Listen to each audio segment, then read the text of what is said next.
Here are 12 locations in the world of Pokemon that exist but that the developers didn't want you to see necessarily. The Lost Safari Zone of Johto. Now the Safari Zone, as you know, in the world of Pokemon is a place you can catch Pokemon differently than normal. Instead of weakening a Pokemon in traditional fights, trainers are given a limited number of Safari Balls and you're just meant to chug them to catch Pokemon. However, a Lost Safari Zone was originally planned for Pokemon Gold and Silver to reintroduce this mechanic in the Johto region. Constraints in the development of the game ultimately forced this plan to be scrapped, but actually some traces of the Safari Zone were left in the game's files, allowing people who acquired the files to play around with it and actually experiment with it. And hidden maps reveal a gatekeeper's room, a basic entrance area, and a basic structure of a fully developed Safari Zone. The unused maps are even labeled with the same landmark flag and have the same music as the Kanto Safari Zone. The original Distortion Zone in Pokemon Platinum. Now as you know, in Pokemon Platinum there's an area known as the Distortion Zone. This is where you can catch a legendary Pokemon Giratina who is banished for its aggression. This world defies normal physics and challenges the player's senses. It makes them traverse walls, ceilings, and pathways that defy traditional senses of gravity in environments that are like all messed up and twisted and turned. However, deep within the game's files there exists an original Distortion Zone with many changes, one that was in beta mode that didn't get fully released. This Lost Distortion world doesn't have the iconic camera angles as the original Distortion world. However, it is accessible through action replay, and the map kinda shows you what the original Distortion world was meant to look like. It's more likely that this stripped down version was used by the developers in testing grounds for the Distortion world before layering on the effects like the camera angles. However, this area clearly lacks the feeling of mystery and danger, and it doesn't seem like the Distortion world we know and love. The original Sprout Tower. As you know, the Sprout Tower is a location in Pokemon Heart Gold and Soul Silver, protected by monks devoted to the Pokemon Bellsprout. Now to proceed, players must climb to the top and defeat the head monk to earn the Flash TM. However, did you know that hidden within the game's files, there is a version of the Sprout Tower that looks very different from the Sprout Tower we are used to? This original blueprint reveals a much more intricate maze of staircases and passageways, suggesting that the area was once intended as a complex, multi-layered structure. And it looks like the reason they used this design instead of the original one is because the OG design would have been way too slow and it would have frustrated players early in the game. However, this is still interesting. The Hall of Origin. Now in Pokemon Diamond, Pearl, and Platinum, an unreleased event was meant to take players to the mythical Hall of Origin, a hidden location connected to the Pokemon god Arceus. This event basically begins when players receive the Azure Flute, an item which is intended to summon Arceus. Now by playing the flute at Spear Pillar, a glowing staircase appears, leading players to a stunning glass platform suspended high above the mountain of Mount Coronet. As players ascend, the camera shifts to show a dramatic landscape below, and then once you're at the top, you finally encounter Arceus and you're allowed to catch him. But if you accidentally knock out Arceus, your chances aren't fully over because you can use the Azure Flute again to summon him if you go back down and then back up again. Now in terms of map details, the area which is known as the Hall of Origin looks identical to Spear Pillar, but is technically located in a different area within the game's files. However, like Spear Pillar, you can't use an escape rope or the move Fly to get you out of there. You have to walk down. The Lost Sevii Islands.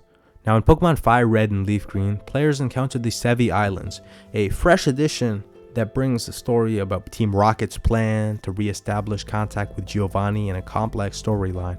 But this archipelago of islands is rather mysterious. What's less widely known about them is that the islands were originally intended to fully appear in the games. However, some islands didn't make it to the final cut.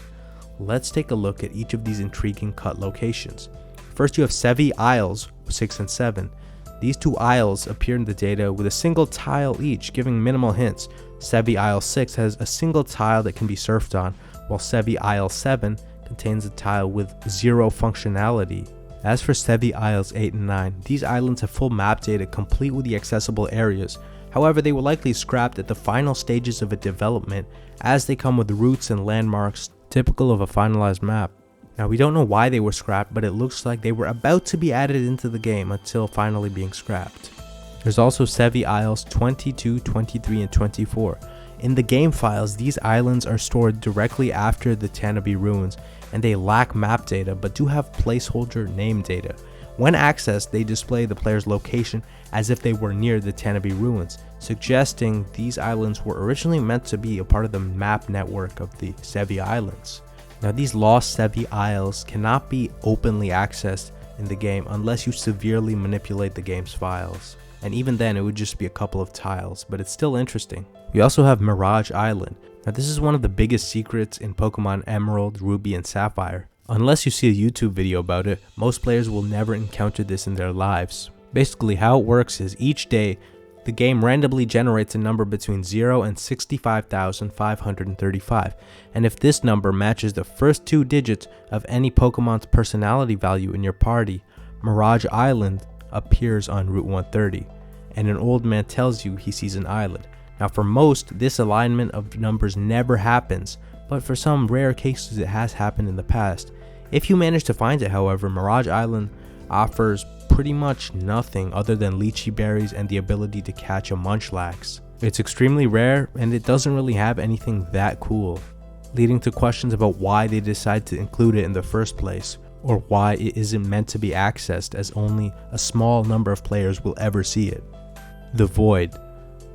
Now, in the world of Diamond and Pearl, there's a hidden area known as the Void, which is the black, empty expanse outside the visible boundaries of the buildings. Normally, this space is unreachable as the game doesn't render anything outside the area you're in, but due to a programming mistake in the original Japanese version, players found a way to access this mysterious void, transforming it into basically a portal that helps speedrunners gain access to inaccessible areas.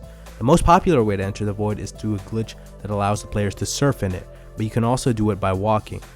Now, by carefully counting your steps once you're in the void, you can actually navigate the void and then go to event locations, which are inaccessible in the game. This basically bypasses the need for exclusive items like the member card or Oak's letter, and allows you to catch Pokemon like Darkrai and Shaman. Now let's cover each location you can get to in the void. First, we have New Moon Island. Now, the normal way to access it is acquiring a member card during a special event. This card allows you to enter a locked inn in Canalave City. Once inside, a mysterious NPC puts you to sleep against your will, leading to a nightmare where you wake up on New Moon Island. Now, whether you use this method or you walk through the void, the result is the same. You get to the island, and there's this rocky landscape with a small grove in the center. There's also a puddle shaped like a circle with water that's darker than usual, representing the new moon. This is where Darkrai appears, and Darkrai is the only Pokemon you're going to catch on New Moon Island. If you lose, no worries, you'll just be sent back to the last Pokemon Center you visited and you can try again. However, if you manage to catch Darkrai once you wake up at the inn, the NPC will no longer be there. But if you use the Void glitch, you're going to have to walk all the way back to the real world. But the good news is, once you caught Darkrai, you can return to the island anytime you want thanks to Sailor Eldridge. The next place you can access using the Void is Flower Paradise. Now, the legit way to access this place is through Oak's letter. Oak's letter is a special distribution event where you get a letter from Oak, and then he talks to you on Route 224, and then after your conversation, he eventually leads you to Sea Break Path, transforming the area into a sudden meadow with flowers. Upon reaching Flower Paradise, you will find a large meadow covered in various colored flowers. In this meadow, you will be able to catch the Pokemon Shaman.